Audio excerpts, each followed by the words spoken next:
Olá, pessoal, eu sou a Laura e eu sou um verdadeiro Homem-Aranha. De saia. Isso mesmo, eu posso andar em paredes e tetos, e essa é a minha habilidade. Imaginem um bebê que acaba de começar a engatinhar, mas que não faz isso como outros bebês normais, mas contrariando as leis da física. É, você acertou. Já com 6 ou 7 meses de idade, eu era rápida e andava pelas paredes e tetos deixando os meus pais loucos com isso. Aliás, isso foi realmente alucinante pro meu pai, que é físico e biólogo. Por muitos anos ele tem estudado a força gravitacional e as possibilidades do ser humano. Mas agora sua filha recém-nascida havia destruído suas opiniões e crenças como um castelo de cartas. O que está acontecendo? Então, meu pai reuniu seus melhores colegas no campo da ciência e juntos começaram a estudar o meu fenômeno. Após vários anos conduzindo pesquisas, eles conseguiram determinar que a biocola à base de linfa é liberada por meus pés e mãos. E isso acontece apenas nos momentos em que eu quero. Ou seja, quando estou prestes a escalar uma parede, teto ou outra superfície vertical, eu dou ordem ao meu corpo para soltar uma cola para que eu não caia. Que sistema inteligente e sofisticado, hein? Por causa dos meus superpoderes, meus pais e eu não gostamos de lembrar muito da minha primeira infância. Porque de vez em quando eu subia a alturas diferentes, às vezes me desprendia delas e caía de propósito, ou apenas dava saltos ruins. Por isso, durante os primeiros anos da minha vida, tive 5 fraturas e 3 concussões. A polícia até foi à nossa casa uma vez para saber por que meus pais não cuidavam bem de mim. Mas eu dei boas-vindas aos policiais sentada no teto ao lado do lustre. Então não havia necessidade de fazer mais perguntas. A minha mãe tinha muito medo de que eu tivesse problemas na cabeça. E por algum tempo me obrigou a usar um capacete de proteção. Para resumir, tive muita sorte de não enlouquecer e viver até os 14 anos. Apesar de quase ninguém acreditar nisso. Felizmente, quanto mais velha eu ficava, melhor eu avaliava as minhas capacidades e menos me dedicava a atividades autodestrutivas. Por exemplo, quando eu fui para a escola, eu sabia que se tentasse pular de um lugar no teto para outro, havia 99% de probabilidade de eu não alcançar meu destino. E se me soltasse do teto, eu teria uma concussão. É uma pena que não tenha nascido com esse conhecimento. Tive que passar por tantas coisas antes mesmo que eu começasse a entender pelo menos alguma coisa. Na verdade, eu descobri que meu superpoder não era apenas uma maneira de brincar, mas também uma fonte de renda e ferramenta para atingir meus objetivos. Mas eu só percebi isso depois de algumas experiências e quando já tinha autocontrole. No final da primeira série, eu percebi que para os meus colegas, e na verdade para todos os alunos da escola, a minha habilidade era como mágica. E cada vez que eu aparecia no palco, ou melhor, na parede, era um evento muito interessante e importante para eles. Além disso, eles estavam dispostos a pagar por esse espetáculo da mesma forma que pagam a ingressos de circo, por exemplo. A partir daquele momento, comecei a fazer apresentações por dinheiro uma vez por semana e também parei de mostrar as minhas habilidades a qualquer momento. Isso foi necessário para afastar quem ama brindes. Devo admitir que não foi fácil. De vez em quando eu tinha que me parar quando estava prestes a sair da escola pela janela ou contornar a fila da cantina pelo teto. Velhos hábitos, é difícil se livrar deles.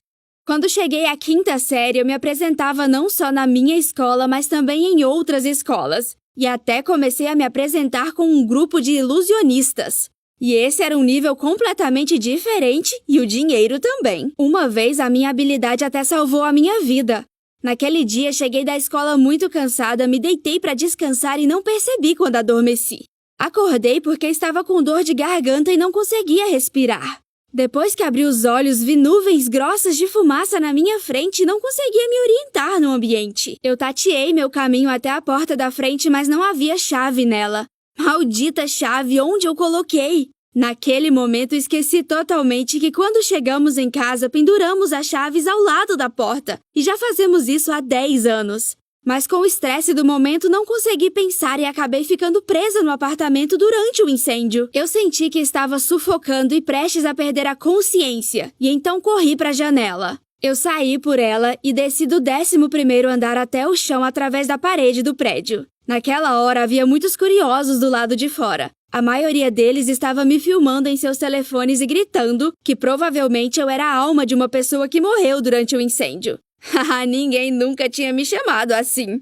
No final das contas, o que causou o incêndio foi um ferro que nosso vizinho deixou ligado. Felizmente, quase todos os vizinhos estavam no trabalho ou na escola, e os que estavam em casa conseguiram sair rapidamente quando sentiram o cheiro de fumaça. Eu era a única que estava dormindo e quase perdi a vida. E com certeza teria morrido se não fosse meu superpoder. Poucos dias após o incêndio, o vídeo filmado pelas testemunhas viralizou e se espalhou rapidamente por todas as redes sociais. Muitos ainda diziam que era uma alma que tinha saído do corpo, mas outros perceberam que era um ser humano com capacidades extraordinárias. Para ser sincera, eu não fiquei feliz com essa popularidade que surgiu do nada, o que me causou uma forte sensação de ansiedade. Mas na verdade, os meus colegas me invejavam e diziam como eu era legal. Tinha algo de errado nisso.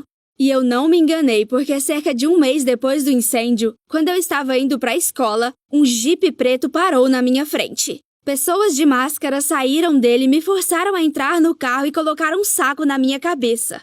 Eu sabia que o motivo daquilo é porque eles sabiam quem eu era e quais eram as minhas habilidades. Então tentei me recompor e me comunicar com essas pessoas. Mas elas me ignoraram e continuaram dirigindo.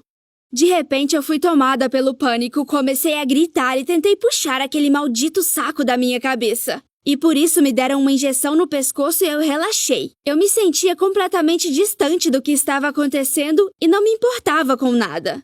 Parecia um sonho, mas parecia real também. Era uma sensação estranha. Depois de um tempo, o carro parou. Eu fui puxada para fora e levada para algum lugar. Por um momento, até fiquei feliz em estar sedada, porque caso contrário eu teria enlouquecido enquanto era levada para esse lugar desconhecido. Quando finalmente chegamos ao destino, o saco foi tirado da minha cabeça e olhei em volta. Era uma espécie de sala de concreto cinza com vários homens e mulheres vestidos de preto. Eles me olharam com rostos sérios e por algum motivo permaneceram em silêncio. Então uma mulher perguntou por quanto tempo eu poderia ficar no teto e se eu poderia pular de uma parede para outra.